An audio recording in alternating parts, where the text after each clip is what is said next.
नमस्कार दोस्तों मैं आज उन लोगों के विषय में बता रहा हूं जो कुछ वर्क कल के लिए छोड़ देते हैं। क्या ये सत्य है? एक बार की बात है, युधिष्ठिर महाभारत के युद्ध में कौरवों को परास्त करने का गौरव हासिल कर चुके थे, महायोद्धा साबित हो चुके थे। पूरे आर्यवर्त में उनकी जय जयकार हो रही थी और वो राजकाज प्रजा की भलाई में पूरी तरह डूबे हुए थे। युधिष्ठिर व्यस्त थे, उनके चारों भाई भीम, अर्जुन, नकुल और सहदेव उनके एक आदेश का पालन करने के लिए तैयार थे। वैसे तो बड़े भाई युधिष्ठिर के सामने भीम कभी बैठते भी नहीं थे, लेकिन एक दिन भीम अचानक युधिष्ठिर की किसी बात पर हंस पड़े। अचानक हंसी फूट पड़ी तो हैरान की बात तो होनी थी। आखिर युधिष्ठिर के आगे भीम हंसने की गुस्ताखी कैसे कर सकते हैं, वो भी भरी सभा में? जरूर कोई बड़ी बात होगी। भीम नहीं चाहते हुए भी खुद को किसी बात पर हंसने से रोक नहीं पाए। युधिष्ठिर उनकी हंसी सुनकर चौंक पड़े।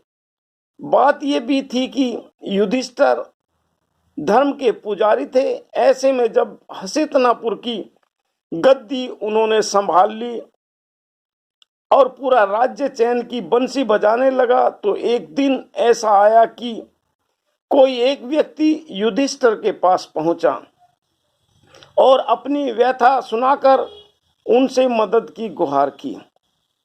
युधिष्ठिर उस दिन बहुत व्यस्त थे। उन्होंने उस व्यक्ति से कहा कि तुम कल आना, मैं तुम्हारी मदद करूंगा। बस युधिष्ठिर के मुंह से इतना निकलना था, भीम की हंसी निकल पड़ी। भीम अपनी हंसी को नहीं रोक पाए। बड़े भाई के सामने हंसने की गुस्ताखी, हालांकि भीम खुद भी चौंक पड़े थे अपनी हंसी पर हंसी तो फूट पड़ी थी, हंसी तो निकल पड़ी थी, हंसी तो आ चुकी थी। युधिष्ठिर ने भीम को की ओर देखा और पूछा, क्या हुआ भीम, तुम हंसे क्यों?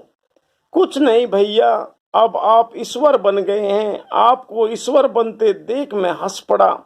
ईश्वर? मैं ईश्वर कैसे बन गया? पहली मत बुझाओ भीम, साफ साफ बताओ कि तुमने हंसने की गुस्ताखी कैसे की? भैया जी, व्यक्ति आपके पास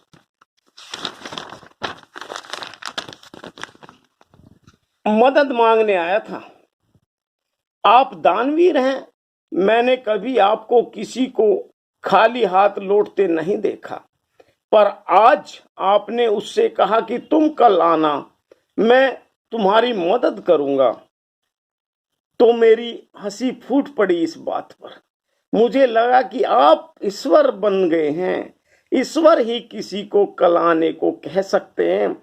सिर्फ ईश्वर को ही पता होता है कि कल आएगा। मनुष्य कैसे जान सकता है कि कल होगा? क्या आपको पता है कि कल आप इस संसार में रहेंगे? लेकिन आपने इतनी दृढ़ता से कहा कि कल आना, मैं मदद करूंगा। उससे मुझे लगा कि आप अपने कल को लेकर आश्वस्त हैं। आप कल रहेंगे, आपको इसकी गारंटी मिली हुई है, इसलिए मैं हंस पड़ा भैया। युधिष्ठिर अपनी सीट से उठे और भीम को अपने गले लगाया और उस व्यक्ति को फौरन बुलाया जो मदद मांगने आया था। उसकी जरूरत की चीजें उसे दिलाई गई। युधिष्ठिर ने भीम से कहा, तुम सही हंसे मेरे भाई। जो मनुष्य कल पर कुछ टालता है, वो खुद को ईश्वर समझने की भूल ही कर सकता है। सचमुच कल का पता नहीं होता और आदमी आज का काम कल पर छोड़ता रहता है। जो करना है आज ही करना चाहिए, अभी करना चाहिए। कल का पता तो सचमुच सिर्फ ईश्वर को ही होता है। धन्यवाद मेरे भाई मेरी आंखें खोलने के लिए।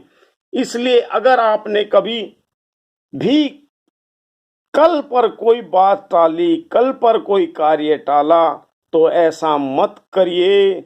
हम में से कोई ईश्वर नहीं है, हम में से कोई दृढ़ता से यह नहीं कह सकता कि मेरा कल आएगा। इसलिए हमें जो कार्य करना है आज ही करना है, अभी करना है। जैसे ही कल पर तुम टालते हो, ईश्वर भी स्वयं हंसने लगता है कि वारे मनुष्य, देखा पल का पता नहीं और आज का कार्य कल पर छोड़ रहा है। तो मेरे भाइयों मैं यही कहता हूं, जो काम कल के लिए टाल रहे उसे अभी कर लो। जय हिंद, जय भारत।